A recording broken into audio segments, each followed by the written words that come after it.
Hello. uh, hello students, welcome in MKJC Smart Chemistry YouTube classes. I am Dr. MK Jain. आज हम chemical bond की बात करेंगे और केमिकल बॉन्ड में जैसा कि आप जानते हैं, केमिकल बॉन्ड के अंदर दो तरह के बॉन्ड्स बनते हैं। एक बनते हैं इंटर एटॉमिक और एक बनता है इंटर मॉलिक्यूलर।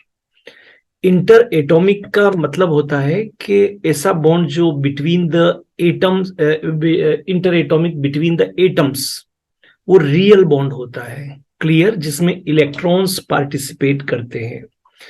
फॉर एग्जांपल, अगर आप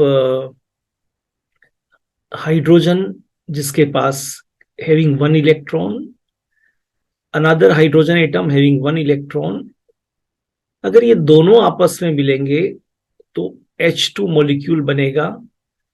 तो due to sharing of these two electrons ये आपका मॉलिक्यूल बना है।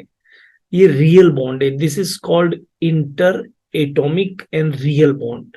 लेकिन फॉर एग्जाम्पल, जैसा यहां पर आप देख रहे हैं, एक मॉलिक्यूल आपका HF है और दूसरा मॉलिक्यूल आपका HF है।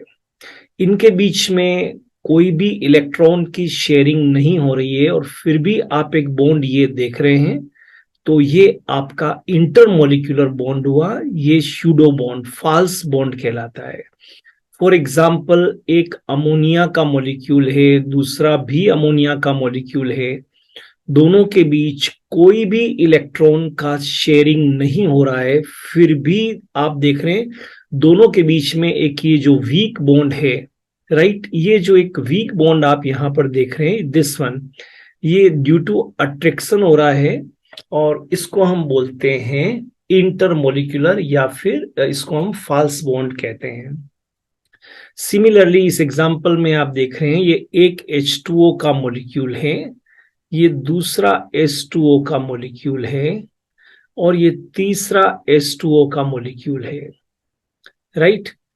लेकिन इनके बीच में कोई भी इलेक्ट्रॉन का शेयरिंग नहीं हो रहा है, लेकिन फिर भी ड्यू टू अट्रैक्शन ये बॉन्ड बना रहे हैं। इट मींस हम यहां पर कह सकते हैं ये जो बॉन्ड बन रहा है ये अट्रैक्शन के कारण बनता है और ये एक स्यूडो बॉन्ड है, वीक बॉन्ड है, क्लियर। वो हम अभी सारी देखेंगे, इनकी कंडीशंस भी देखेंगे और इसका नेचर भी देखेंगे। तो इसी तरह का जो बॉन्ड है उसमें नंबर वन जो बॉन्ड है वो है हाइड्रोजन बॉन्ड, क्लियर। तो हम पहले हाइड्रोजन बॉन्ड देखेंगे। एंड नंबर टू जो इंटरमोलिक्यूलर है वो वांडरवाल फोर्स ऑफ अट्रैक्शन है, उसको देखेंगे। तो इंटरमोलिक्यूलर दो हो गए। नंबर वन हमारे पास यहाँ पर अभी हाइड्रोजन है एंड नंबर टू जो होगा वो वांडरवाल है। तो पहले हम हाइड्रोजन बॉन्ड को देखते हैं। हाइड्रोजन बॉन्ड के लिए सबसे इंपॉर्टेंट चीज है, नाम ही आपको बता रहा है, प्रेजेंस ऑफ हाइड्रोजन। हाइड्रोजन होना ही चाहिए और हाइड्रोजन का उस मॉलिक्यूल में डायरेक्टली कनेक्शन या बॉन्ड होना चाहिए with more electronegative element, clear. और वो मोर इलेक्ट्रोनेगेटिव एलिमेंट बहुत सारे और कोई नहीं हो सकते हैं। मोर इलेक्ट्रोनेगेटिव एलिमेंट हम फोकस कर लेते हैं, फिक्स कर लेते हैं, फ्लोरीन, नाइट्रोजन, ऑक्सीजन। इनका इलेक्ट्रॉन नेगेटिविटी सबसे ज्यादा होता है। आप जानते हैं सबसे ज्यादा यहाँ पर फ्लोरीन है, फिर नाइट्रोजन है और फिर ऑक्सीजन है। Electronegativity means power to attract shared pair of electron towards itself. तो ये एक मॉलिक्यूल है, ये भी एक मॉलिक्यूल है, पर इस मॉलिक्यूल का जो मोर इलेक्ट्रोनेगेटिव फ्लोरीन है वो दूसरे मॉलिक्यूल के पॉजिटिव हाइड्रोजन को अपनी तरफ, अपनी इलेक्ट्रॉन नेगेटिविटी अट्रैक्ट करने की पावर के कारण अट्रैक्ट करता है और उसके कारण ये वीक बॉन्ड बना है। This is called hydrogen bond. ये भी अमोनिया है, ये भी अमोनिया है, NH3, लेकिन नाइट्रोजन जो मोर इलेक्ट्रोनेगेटिव है ये इस पॉजिटिव इलेक्ट्रॉन को अपनी तरफ, अपनी ज्यादा इलेक्ट्रॉन नेगेटिविटी के कारण अट्रैक्ट करता है। इसके कारण एक वीक उनके बीच एसोसिएशन होता है। This is called hydrogen bond. H2O का ये जो मोर इलेक्ट्रोनेगेटिव ऑक्सीजन है, ये दूसरे वाटर मॉलिक्यूल के हाइड्रोजन जो पॉजिटिव है उसको अपनी ओर अट्रैक्ट करता है। और इसके कारण जो ये बॉन्ड बन रहा है, this is called hydrogen bond. तो अब तक की स्टोरी से आप सब लोगों को ये मालूम चल गया है कि ये जो हाइड्रोजन बॉन्ड है कैसे बनता है और कौन से मॉलिक्यूल के बीच में बनेगा। तो अगर मैं आपको HF दिया था मैंने, तो आपने राइट लगा दिया, हाइड्रोजन बॉन्ड इज पॉसिबल। लेकिन इफ अगर मैंने आपको HCl दिया तो आप कहेंगे नहीं बनेगा। अगर मैंने HBr आपको दिया तो आप कहेंगे नहीं बनेगा। अगर मैंने HI दिया तो आप कहेंगे नहीं बनेगा। बिकॉज हमने आपसे कहा है कि हाइड्रोजन का डायरेक्टली एसोसिएशन होना चाहिए मोर इलेक्ट्रोनेगेटिव फ्लोरीन, नाइट्रोजन और ऑक्सीजन के साथ में। क्लियर। अब हम सबसे पहले कंडीशंस देखते हैं हाइड्रोजन बॉन्ड के लिए कि किस किस मॉलिक्यूल के अंदर ये हो सकता है। राइट, चलिए पहले हम कंडीशन पे फोकस करते हैं।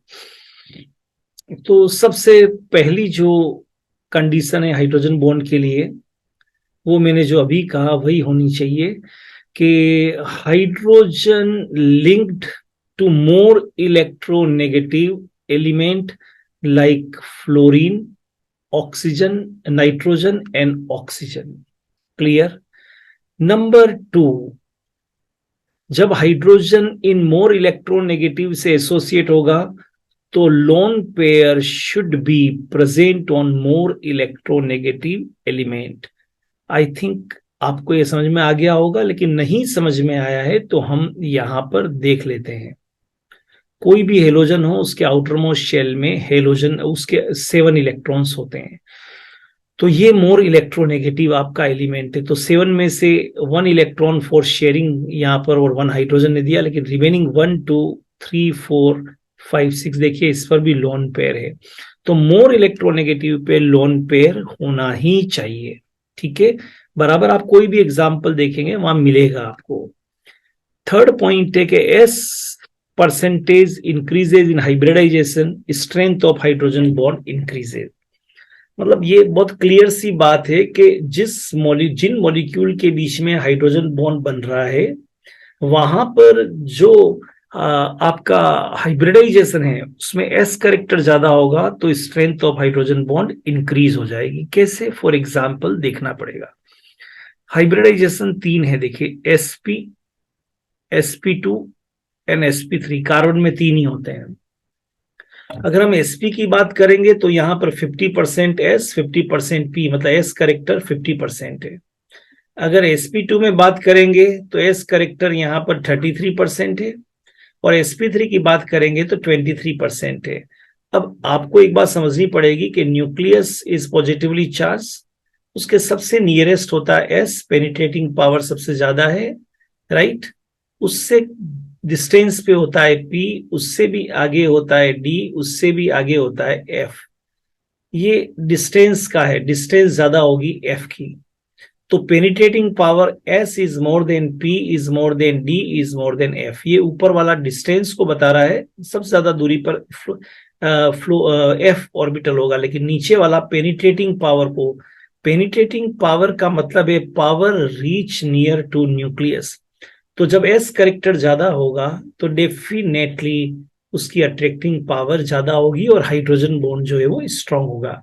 फॉर एग्जांपल HCN के बीच में हाइड्रोजन बॉन्ड बन रहा है, तो इस कार्बन के यहाँ पर आप देखिए सिग्मा बॉन्ड है, यहाँ पर सिग्मा, ये तो पाई है आपके। एंड हाइब्रिडाइजेशन के लिए sigma bond plus lone pair, तो 2 सिग्मा है, मतलब हाइब्रिडाइजेशन इज sp। तो 50% एस करेक्टर है, इनके बीच जो बनेगा हाइड्रोजन बॉन्ड वो उसकी स्ट्रेंथ सबसे ज्यादा होगी या एस कंपेयर टू sp2 और sp3 होगी। ठीक है, तो ये आपको समझ में आना चाहिए कि ये इसकी कंडीशंस है। अब कंडीशंस के बाद में हम देखते हैं नेचर ऑफ बॉन्ड। बॉन्ड का नेचर कैसा है, हम नेचर की बात करेंगे।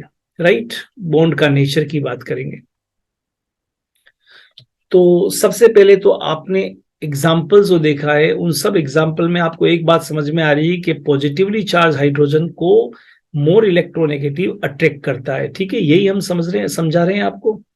तो प्लस माइनस चार्ज तो हमने ऑलरेडी लगाए, और जहां प्लस माइनस चार्ज आता है कीप इन माइंड वहां पर जो फोर्स ऑफ अट्रैक्शन होता है वो होता है electrostatic force of attraction. Clear? या फिर इसको हम बोल सकते हैं, क्योंकि पोलार मॉलिक्यूल है, plus minus dipole, dipole dipole attraction. तो आई थिंक ये बिल्कुल दिमाग में क्लियर होना चाहिए। जब हाइड्रोजन बॉन्ड बनेगा तो मॉलिक्यूल में पॉजिटिव नेगेटिव दोनों हैं, तो डाइपोल डाइपोल अट्रैक्शन या इलेक्ट्रोस्टैटिक फोर्स ऑफ अट्रैक्शन वहां पर होगा। ठीक है। अच्छा, फिर पोलार तो आपका जो बॉन्ड होता है वो हाइड्रोजन, वो आपका आयनिक बॉन्ड भी होता है। क्लियर? आयनिक बॉन्ड भी होता है, लेकिन keep in mind ionic bond में hydrogen not form between ionic compound, मतलब आयनिक बॉन्ड के अंदर हाइड्रोजन बॉन्ड नहीं बनेगा। ठीक है, वहां भी इलेक्ट्रोस्टैटिक फोर्स ऑफ अट्रैक्शन होता है। तो नेचर ऑफ बॉन्ड इसका कौन सा है? इलेक्ट्रोस्टैटिक फोर्स ऑफ अट्रैक्शन और डाइपोल डाइपोल। लेकिन जो आयनिक होता है ना, लाइक NaCl, वो तो ऑलरेडी जो है वो पोलार है, वहां हाइड्रोजन नहीं है, वहां रियल बॉन्ड है। ठीक है। नेक्स्ट पॉइंट है यहां पर, आप देखिए, form in polar covalent bond means non polar नहीं, पोलार कोवेलेंट बॉन्ड में ही बनेगा। तो formed in polar covalent bond, polar का मतलब समझ गए ना? जैसे ये जो आपने यहाँ पर ये यहाँ पर आपने जो देखा है अमोनिया, तो आप क्या देख रहे हैं? ये पोलार सेक्शन इसका देखिए, plus minus polar bond, electronegativity का डिफरेंस है। अच्छा, next, this is very weak bond. How we come to know? क्योंकि इलेक्ट्रॉन्स तो पार्टिसिपेट किया ही नहीं है, केवल अट्रैक्शन के कारण है, तो बॉन्ड एनर्जी बहुत कम होती है। रियल बॉन्ड्स की जो energy, bond energy means energy required to break the bond, वो 200 to 400 किलो जूल होती है, या 8 to 42 kilo joule means least energy is required to break the bond. ठीक है। नेक्स्ट है strength of bond is directly proportional to electronegativity of element, या फिर inversely proportional to atomic size. ये हमने अभी अभी आपको बताया था। ये हम इलेक्ट्रोनेगेटिविटी वाली बात हमने अभी की थी। ये HF है, ये NH3 है, और ये H2O है। आपसे पूछते हैं पहला क्वेश्चन, क्या इन तीनों में हाइड्रोजन बॉन्ड होगा? आप कहेंगे यस यस यस। कारण बताइए। बिकॉज सब में हाइड्रोजन है, सब में हाइड्रोजन है, और hydrogen directly associate with more electronegative element, fluorine, nitrogen और ऑक्सीजन। लेकिन यहां फ्लोरीन की इलेक्ट्रोनेगेटिविटी 4 है, नाइट्रोजन की इलेक्ट्रॉन नेगेटिविटी जो होती है वो 3.0 है, और ऑक्सीजन की 3.5 है। तो ट्राई टू अंडरस्टैंड, आपको ये बताना पड़ेगा सबसे ज्यादा जो बॉन्ड की strength, electronegativity is directly proportional to strength, तो सबसे ज्यादा बॉन्ड स्ट्रेंथ हाइड्रोजन की यहां होगी, फिर वाटर में होगी, और लास्ट में अमोनिया में होगी। राइट? और inversely proportional to atomic size. अब आप खुद पीरियोडिक टेबल में देखिए, नाइट्रोजन, ऑक्सीजन एंड फ्लोरीन, ये एक ही पीरियड के मेंबर है। नाइट्रोजन बड़ा है, ये छोटा है, और फ्लोरीन सबसे छोटा है।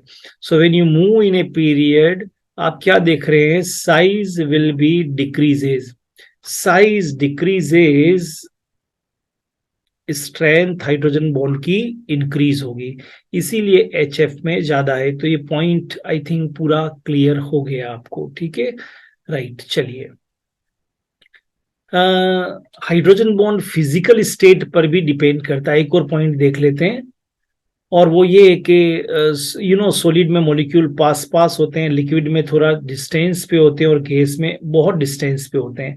ऐसा ही कुछ आप जानते हैं, सॉलिड का मामला, लिक्विड का मामला, और गैस का मामला। तो कीप इन माइंड, सॉलिड में हाइड्रोजन बॉन्ड की स्ट्रेंथ सबसे ज्यादा होगी। ठीक है।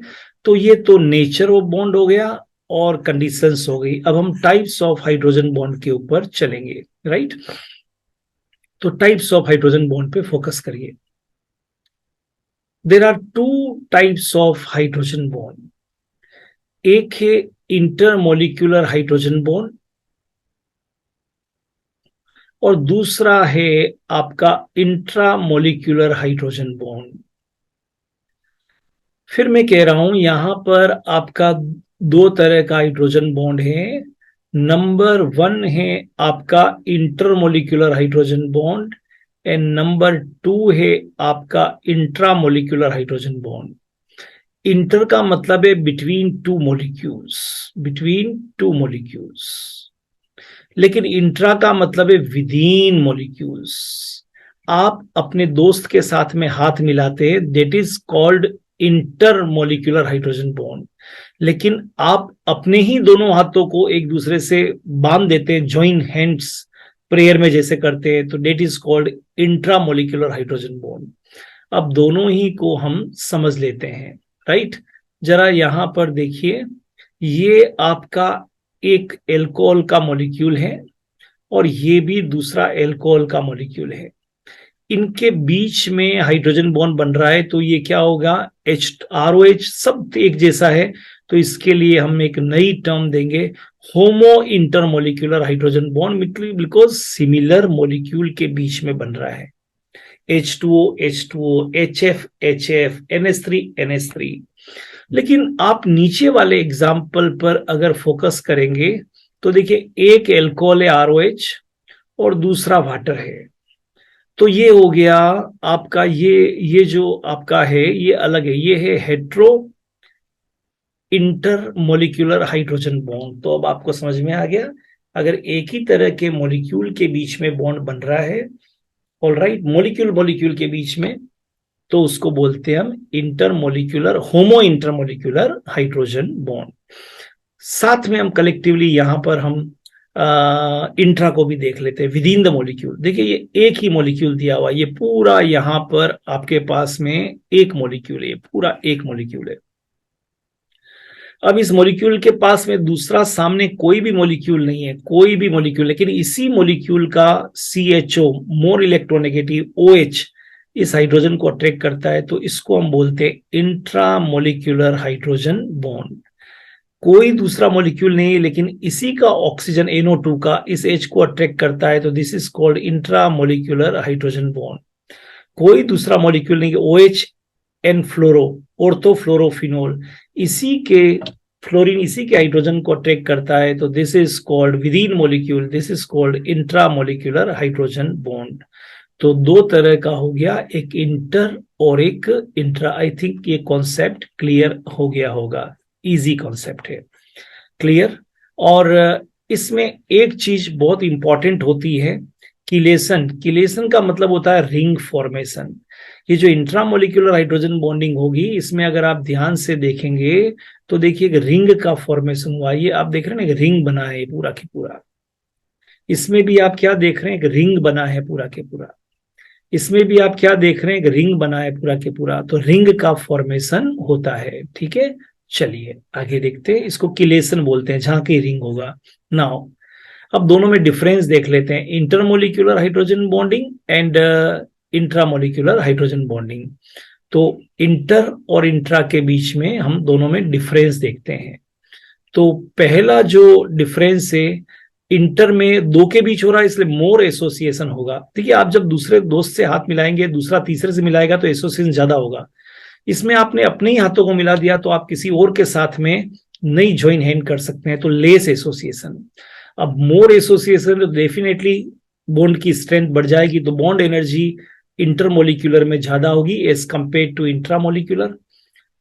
क्लियर। सोल्यूबिलिटी भी एसोसिएशन की ज्यादा टेंडेंसी ज्यादा होगी, इंट्रा में तो किसी से सेकंड कर ही नहीं सकता, तो सोल्यूबिलिटी कम होगी। एंड विस्कोसिटी का मतलब होता है thickness, association. Alright, oil and water, तो ऑयल का विस्कोसिटी ज्यादा है, वाटर का विस्कोसिटी कम है, तो कीप इन माइंड, ज्यादा एसोसिएशन है तो यहाँ विस्कोसिटी इंटरमोलिक्यूलर में ज्यादा होगी और इंट्रामोलिक्यूलर में कम होगी। क्लियर। तो ये डिफरेंस है इंटरमोलिक्यूलर और इंट्रामोलिक्यूलर हाइड्रोजन बॉन्ड में।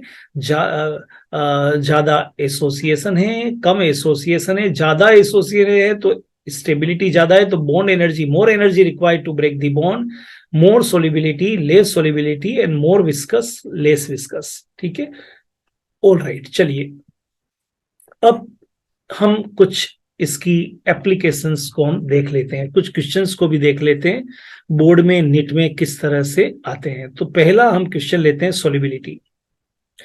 सोलिबिलिटी के लिए एक फंडा आप कभी मत भूलिए, और वो है लाइक डिजोल्व्स लाइक।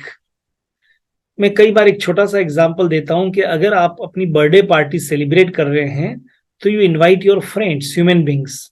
आप डोंकी को, एलिफेंट को, काउ को या माउस को, कैट को इनवाइट नहीं करते हैं, बिकॉज एक टेंडेंसी है जनरल, लाइक डिजोल्व्स लाइक। तो एल्कोहल, ग्लूकोज, फ्रक्टोज, ये सब आपका नॉन पोलार है। तो ये नॉन पोलार सॉल्वेंट में डिजोल्व होते हैं, ठीक है। वाटर में कभी डिजोल्व नहीं होंगे, लेकिन फिर भी ये वाटर में डिजोल्व हो सकते हैं। वाई?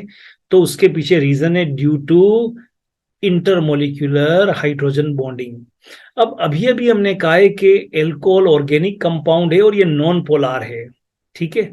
लेकिन फिर भी वाटर में डालने पर ये हाइड्रोजन बॉन्ड देख रहे हैं ना, इसका एल्कोहल का एच ऑक्सीजन, वाटर के ऑक्सीजन इसको अट्रैक्ट करेगा, तो ये आपका जो बॉन्ड बनेगा, ये बॉन्ड आपका बन जाएगा इंटरमोलिक्यूलर हाइड्रोजन बॉन्डिंग।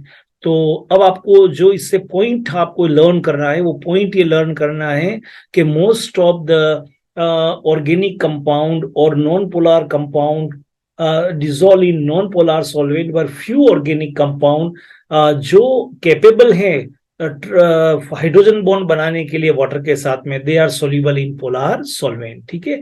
अब तो लाइक डिजोल्व्स लाइक वाली बात हमने कही। तो भाई ये जब ग्लूकोज, फ्रक्टोज, एल्कोहल, तो आप ग्लूकोज तो पीते हैं ना, पानी में घुल जाता है। क्यों घुलता है? जो तो नॉन पोलर है, बिकॉज वो हाइड्रोजन बॉन्ड वाटर के साथ में बना लेता है, ठीक है। चलिए अब हम कुछ एग्जाम्पल नीट के क्वेश्चंस को देख के करते हैं, तो उससे हमारे बेटर लर्निंग होगी। क्वेश्चंस, हमेशा क्वेश्चन करने से बेटर लर्निंग होती है। सोलिबिलिटी ऑर्डर, ये ऐसा क्वेश्चन बोर्ड में कॉम्पिटिटिव एग्जाम्स में पूछा गया है, पूछते भी हैं। अब आपको कार्बोक्सिलिक एसिड दिया है, एल्कोहल दिया है और ईथर दिया है, तो डेफिनेटली आपको ऑक्सीजन का नंबर देख के मालूम चल रहा है यहाँ हाइड्रोजन बॉन्ड सबसे ज्यादा स्ट्रेंथफुल होगा, यहाँ कम होगा। और इसमें दोनों तरफ कार्बन है, ऑक्सीजन के साथ में डायरेक्ट हाइड्रोजन नहीं है, कार्बन है, तो इसमें हाइड्रोजन बॉन्ड नहीं होगा। तो सोलिबिलिटी उसकी ज्यादा होती है जिसमें हाइड्रोजन बॉन्ड बनाने की कैपेसिटी ज्यादा होती है। एल्कोहल CH3OH, या मोलिकुलर मास बढ़ गया, देखिए this part is called non polar part, this is polar part. तो नॉन पोलर पार्ट यहाँ बढ़ गया, यहाँ और भी बढ़ गया। तो कीप इन माइंड, जिसमें नॉन पोलर पार्ट ज्यादा है, ज्यादा है, ये इसमें ज्यादा है, इसकी सोलिबिलिटी कम होगी और ये इजीली सोल्यूबल होगा, क्योंकि इसमें ये OH पोलर है, पर ये नॉन पोलर पार्ट, देखिए लगातार नॉन पोलर पार्ट कार्बन वाला बढ़ता जा रहा है, तो सोलिबिलिटी कम हो गई। ईथर को देखिए, ये मोलिकुलर मास कम है, ये मोलिकुलर मास ज्यादा है। तो एक चीज और आपको यहां पर नया सीखना पड़ेगा कि मोलिकुलर मास इंक्रीज होता है, राइट। आप लिख भी सकते हैं नोट्स के अंदर, मोलिकुलर मास एक ही होमोलोगस सीरीज में जैसे जैसे इंक्रीज होगा, हाइड्रोजन बॉन्ड का स्ट्रेंथ भी डिक्रीज होगा, बनाने का टेंडेंसी भी कम होगा, और जो हमारा क्वेश्चन चल रहा है सोलिबिलिटी इन वाटर, वो भी डिक्रीज होगी, ठीक है। अब हम नीट का दूसरा क्वेश्चन है इंट्रामोलिकुलर। देखिए एक ही मॉलिक्यूल में दिया हुआ था CHO और ये आपका है OH, लेकिन नेगेटिव ने हाइड्रोजन को अट्रैक्ट किया, तो इंट्रामोलिकुलर हाइड्रोजन बॉन्डिंग यहां पर बन गया। लिस्ट और non soluble in water, because ring बना लेता है, तो वाटर के साथ एसोसिएशन नहीं करता है, क्योंकि चिलेट, हमने कहा ना चिलेट का मतलब रिंग, तो वाटर के साथ इसका एसोसिएशन नहीं होगा, राइट। कौन से पोजीशन पे? ये ऑर्थो पोजीशन पे। हमेशा ध्यान रखना है आपको कि अगर 1 और 2 पोजीशन पर है, मतलब 60 डिग्री के एंगल पर है या नियरेस्ट है, तो ये इसको हम कहेंगे ऑर्थो, ठीक है। लेकिन अगर इसका पेरा दे दूं, ये OH है और ये CHO, तो फिर आप क्या देख रहे हैं, यहां पर इंट्रा नहीं हुआ, यहां पर क्या हुआ? इंटर। तो इंटर जिसमें होगा, they are soluble in water. तो ऑर्थो में हमेशा इंट्रामोलिकुलर हाइड्रोजन बॉन्डिंग होगा, लेकिन पेरा में हमेशा इंटर होगा। तो इंटर होने पे वाटर में सोल्यूबल है, इंट्रा होने पर वाटर में इनसोल्यूबल है, ठीक है। कोई भी चीज जो समझ में नहीं आ रही तो उसको 2 बार वापस सुननी चाहिए, समझ में आ जाती है। और हम लेते हैं फिजिकल स्टेट। तो फिजिकल स्टेट की बात करते हैं, H2S is gas, H2O is liquid. इसको कैसे आप जस्टिफाई कर सकते हैं? आपसे कहते हैं ऑक्सीजन ओके, इसी के नीचे आता है सल्फर ओके, इसने बनाया H2S, इसने बनाया H2O, ठीक है, ऐसा कैसा बनाया इसने H2S, but this is liquid and this is gas, justify your answer, because इसमें hydrogen directly associated with more electronegative oxygen. हमने कहा ना हाइड्रोजन बॉन्ड तभी बनेगा जब फ्लोरीन नाइट्रोजन, इसको भूलना नहीं है। अब यहां पर सल्फर के साथ है तो यह हाइड्रोजन बॉन्ड नहीं बनेगा, इसलिए keep in mind H2O liquid है, HF लिक्विड है, लेकिन HCl आपका गैस है ड्यू टू हाइड्रोजन बॉन्डिंग। याद रखिए अगर कोई गैसियस स्टेट में है तो वो लिक्विड में आ जाएगा, और लिक्विड है तो सॉलिड में आ जाएगा। मतलब आप फिजिकल स्टेट को जस्टिफाई कर सकते हैं हाइड्रोजन बॉन्ड से।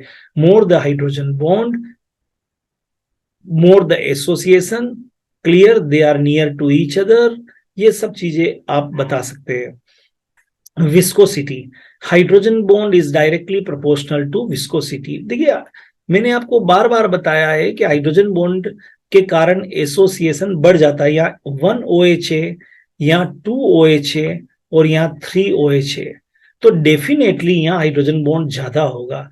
मतलब ये जो आपका ग्लिसरॉल है, ये जो है इसका नाम है आपका ग्लिसरॉल, ग्लिसरीन आपने देखा ना उसी तरह का, तो इसकी विस्कोसिटी सबसे ज्यादा होगी। अब यहाँ वाटर, मिथेनॉल एंड ईथर, तो keep in mind water is more viscous as compared to alcohol and ether, more the hydrogen bond more the viscous solution, clear, ज्यादा हाइड्रोजन बॉन्ड होने पर ज्यादा विस्कोसिटी होगी। नाउ एक और प्रॉब्लम देखते हैं यहां पर, और वो है सरफेस टेंशन। अब सरफेस टेंशन का मतलब क्या है? देखिए आप वाटर के, कभी कभी आपने कोई वीडियो देखा होगा वाटर की सरफेस पे स्पाइडर चलते हैं, चलिए ये नहीं तो वाटर पे आपने कभी बोटिंग की होगी, तो वाटर की जो सरफेस होती है लिक्विड की वो स्ट्रेच्ड होती है, मोर द सरफेस टेंशन ज्यादा वो स्ट्रेच होगी, ठीक है। तो जितना ज्यादा हाइड्रोजन बॉन्ड होगा उतना ज्यादा जो लिक्विड है उसकी जो सरफेस होगी वो स्ट्रेच होगी, मतलब मोर द सरफेस टेंशन होगा।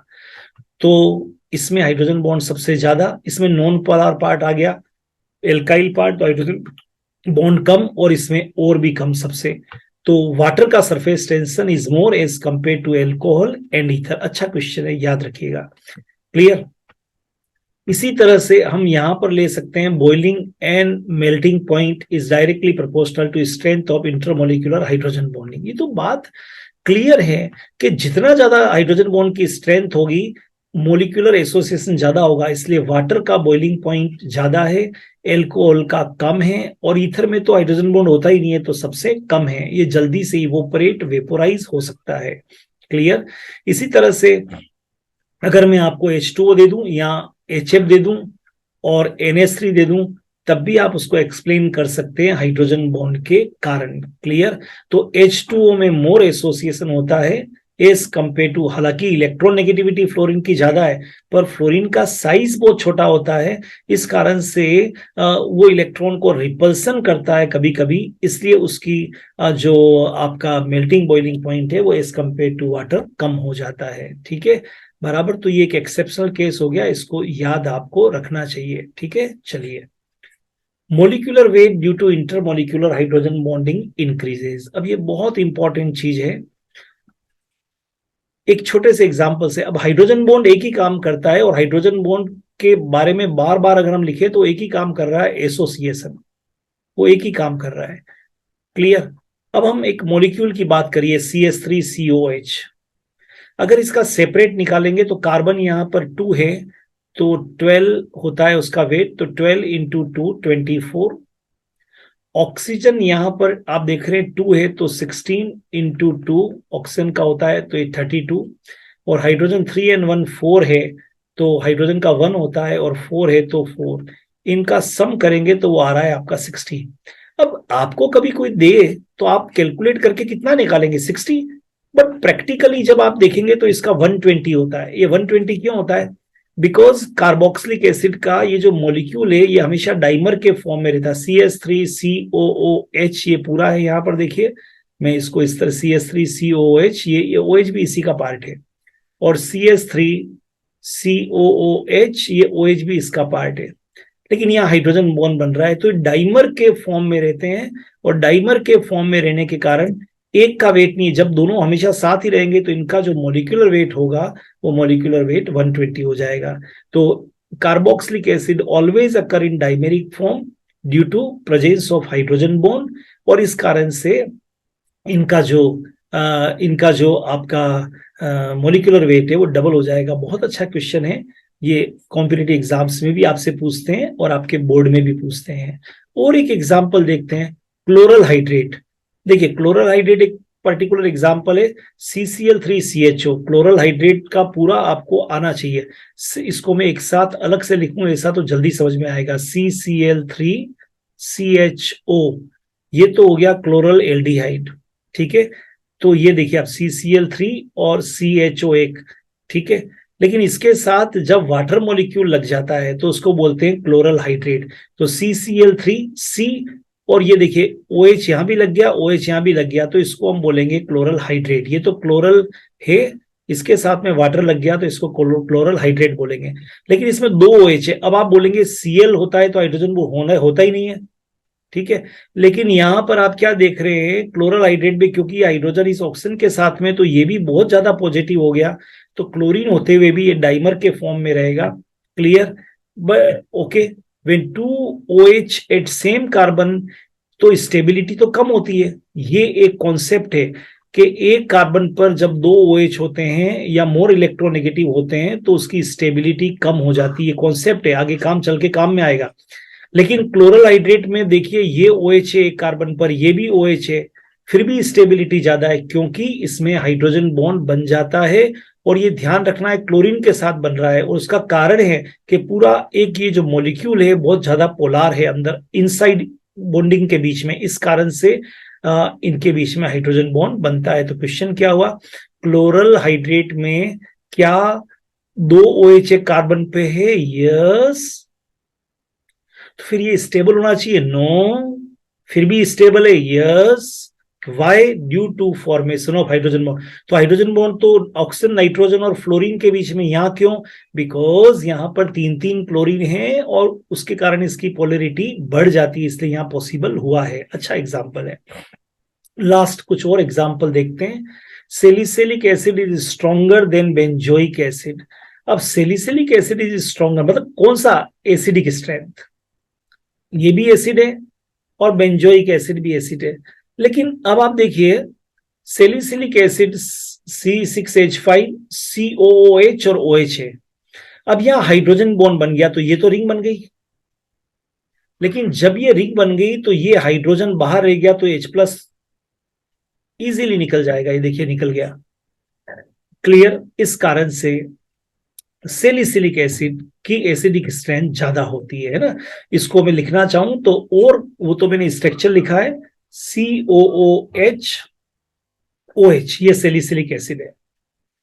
पर हाइड्रोजन बॉन्ड बनने पे CO और ये तो सब काम में आ गए, पर ये जो H काम में नहीं आया, ये बाहर निकल जाएगा तो एसिडिक स्ट्रेंथ बढ़ गई है ना, H देने की पावर बढ़ गई। राइट? All clear? लेकिन अगर बेंजोइक एसिड को मैं दूंगा तो बेंजोइक एसिड का मतलब होता है ये बेंजोइक एसिड। बेंजोइक एसिड अकेले में हाइड्रोजन बॉन्ड नहीं है, इसलिए, और बनेगा तो भी इंटरमोलिक्यूलर दूसरे के साथ में बनेगा, इस कारण से इसकी स्ट्रेंथ बढ़ गई लेकिन इसकी एसिडिक स्ट्रेंथ कम हो गई। तो बहुत अच्छा क्वेश्चन है। ऐसा कैसा यहां पर भी दिया है, एक OH इस तरफ और एक OH इस तरफ दे दिया, COOH। तो आप क्या देख रहे हैं, दोनों तरफ हाइड्रोजन बॉन्ड बन गया, H+2,6 डाईहाइड्रोक्सी बेंजोएटाइन, इसकी एसिडिक स्ट्रेंथ और ज्यादा होगी। क्लियर? तो आपको क्या सीखना है कि आपको इंट्रामोलिकुलर हाइड्रोजन बॉन्डिंग होती है, इंट्रामोलिकुलर हाइड्रोजन बॉन्डिंग होती है तो एसिडिक स्ट्रेंथ बढ़ जाती है, ठीक है, जो सामने आपको नजर आ रहा है। अब एक प्रैक्टिकली एग्जांपल लेके देख लेते हैं। ये आपका सेलिसिलिक एसिड है, ये बेंजोइक एसिड है, तो ज्यादा कौन सा हो गया? सेलिसिलिक, क्योंकि यहां पर ये हाइड्रोजन बॉन्ड में पार्टिसिपेट कर लेगा, ये कर लेगा, लेकिन ये H जो एक रह जाएगा वो फटाक से बाहर निकल जाएगा तो एसिडिक स्ट्रेंथ बढ़ जाएगा। और इसमें तो दो दो OH आ गए, तो जब इधर भी OH है इधर भी OH है तो डेफिनेटली इसका एसिडिक स्ट्रेंथ और ज्यादा हो जाएगा as compared to salicylic acid. Okay, ये बहुत अच्छे मेडिकल और आईआईटी के क्वेश्चंस थे। अब लास्ट पार्ट इसके कुछ और क्वेश्चंस ले लेते हैं। Volatile nature. वोलेटाइल का मतलब होता है इवोपरेट हो जाना, छोड़े तो जैसे पानी को खुला छोड़ो उड़ जाता है, अल्कोहल को और जल्दी उड़ जाएगा, ईथर की बोतल खाली हो जाएगी धूप के अंदर, वो वोलेटाइल नेचर होता है। तो पहले वोलेटाइल का मतलब आना चाहिए, पानी को छोड़ो, तेल को छोड़ो, ऑयल को छोड़ो, ईथर को छोड़ो, तो ईथर की बोतल, अल्कोहल की बोतल जल्दी खाली हो जाएगी। तो बात क्लियर सी है कि जिसके अंदर हाइड्रोजन बॉन्ड ज्यादा होगा उसका वोलेटाइल नेचर कम होगा। अब ईथर में हाइड्रोजन बॉन्ड नहीं होता है, उसका बॉइलिंग पॉइंट कम है, एल्कोहल में होता है, तो एल्कोहल का वोलेटाइल नेचर कम है। ईथर की बोतल और एल्कोहल की बोतल को खुला छोड़ोगे तो एल्कोहल में हाइड्रोजन बॉन्ड है, इसलिए वो उड़ेगा धीरे धीरे, लेकिन ईथर में हाइड्रोजन बॉन्ड नहीं है तो तुरंत उड़ जाएगा, तो मोर वोलेटाइल। ठीक है, ओके। तो जिसमें हाइड्रोजन बॉन्ड होगा उसका बॉइलिंग पॉइंट ज्यादा होगा, और बॉइलिंग पॉइंट ज्यादा होगा तो उसकी इवोपरेट वोलेटाइल होने की पावर कम होगी। अब एक बहुत अच्छा क्वेश्चन लास्ट का फाइनल करते हैं हम, और वो है, अगर आपको कभी मैं कहूं कि डेंसिटी, आपको मैं कहूं डेंसिटी किसकी ज्यादा है, वाटर की या आइस की, तो नॉर्मली बच्चे जवाब देते हैं आइस सॉलिड देख के, सो आइस की ज्यादा है, लेकिन नहीं। गर्मियों के दिनों में आपने शरबत पिया है या थम्सअप लिम्का के ऊपर आप आइस का एक पीस डालिए, क्यूब डालिए, वो ऊपर तैरता है। ये रूल है कि दुनिया में जिसकी डेंसिटी ज्यादा है वो नीचे चला जाएगा, लेकिन आइस ऊपर रहता है। इससे तय हो गया कि डेंसिटी किसकी ज्यादा है, वाटर की। और एक फॉर्मूला है आपके, लॉजिकली बात करते हैं, एक फॉर्मूला है, density is equal to mass upon volume. जिसका डेंसिटी ज्यादा है उसका वॉल्यूम कम होगा अगर मास सेम है तो। 1 लीटर वाटर दिया है और 1 kg आपको आइस दिया है, तो बहुत क्लियर सी बात है, दोनों 1-1 लीटर से पानी से ही बना है आइस, तो वॉल्यूम कौन ज्यादा ऑक्यूपाई करेगा, आइस। इसीलिए सर्दियों के दिनों में इसीलिए सर्दियों के दिनों में कश्मीर, जम्मू कश्मीर में, लद्दाख में, स्विट्जरलैंड में, जहां पर आपके ज्यादा ठंड पड़ती है, तो ये जो पाइपलाइन में जो पानी भरा हुआ होता है वो जम जाता है, और उसके जमने के कारण वो आइस में चेंज होता है, तो उसके जमने के कारण जो है वो पाइपलाइन जो है वो ब्रस्ट हो जाती है, पाइपलाइन ब्रस्ट हो जाती है। क्यों? क्योंकि जब ये वाटर आइस के अंदर कन्वर्ट हो गया तो वॉल्यूम बढ़ गया, और वॉल्यूम बढ़ गया तो पाइपलाइन ब्रस्ट हो जाएगी। तो दो चीजें, डेंसिटी किसकी ज्यादा, वाटर की, पर वॉल्यूम किसका ज्यादा, आइस का। अब इसको जस्टिफाई करना पड़ेगा, राइट। तो उसके लिए आपको यहां पर एक स्ट्रक्चर को देखना पड़ेगा। ये वाटर का नॉर्मली स्ट्रक्चर, आइस का स्ट्रक्चर है ये। आइस के अंदर आप क्या देखेंगे, ये पूरा, मैं एक मॉलिक्यूल को सर्कल कर रहा हूं, ये पूरा जो मॉलिक्यूल है वो आइस का आप देख रहे हैं। इसमें एक एक जो वाटर का मॉलिक्यूल है वो 1, 2, 3, 4 वाटर मॉलिक्यूल से एसोसिएट है। बहुत हाई, ड्यू टू किसके कारण, inter molecular hydrogen bonding. Clear, एक तरह से परफोरेटेड स्ट्रक्चर बन गया, परफोरेटेड स्ट्रक्चर। क्लियर, और मॉलिक्यूल बहुत दूरी पर है तो ऑक्यूपाई मोर वॉल्यूम, और ऑक्यूपाई मोर वॉल्यूम जब ये करेगा तो वॉल्यूम तो ज्यादा ऑक्यूपाई करेगा लेकिन डेंसिटी क्या हो जाएगी, कम हो जाएगी। इस स्ट्रक्चर को बोलते हैं ओपन केज लाइक स्ट्रक्चर, इस स्ट्रक्चर को हम बोलते हैं ओपन केज लाइक स्ट्रक्चर।